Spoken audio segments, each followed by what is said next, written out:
Today I will talk about insulin resistance. So normally we rely on fasting blood sugar, postprandial blood sugar and HbA1c, that is glyceride hemoglobin, to look for pre-diabetes or diabetes. But by the time pre-diabetes or diabetes develop, it may be too late. One of the earliest markers of disturbance in glucose metabolism can be insulin resistance. So how do we diagnose insulin resistance? So the one of the parameters we can do is in the blood test we can measure the fasting insulin as well as fasting blood glucose, and we can calculate something called as HOMA-IR, that is HOMA insulin resistance. Other marker can be elevated serum triglycerides. So anyone who has an abnormal triglycerides that is more than 150 also could be a marker of insulin resistance. Or more accurate can be the ratio of serum triglyceride to the HDL cholesterol ratio. So if that ratio is more than 3, that also suggests insulin resistance. And some of the things we can see in a person on clinical examination.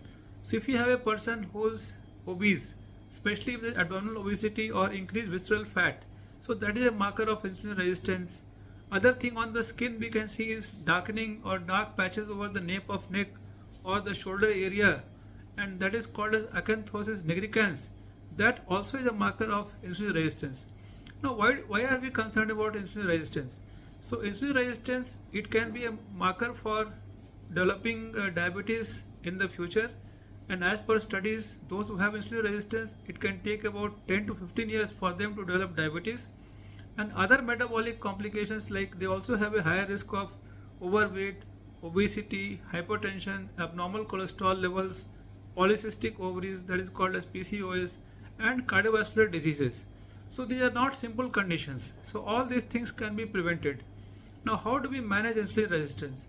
So the mainstay of management is lifestyle modification, nutritional and exercise. So in the nutrition, the mainstay is lowering of the carbohydrate intake or something which is having high glycemic index.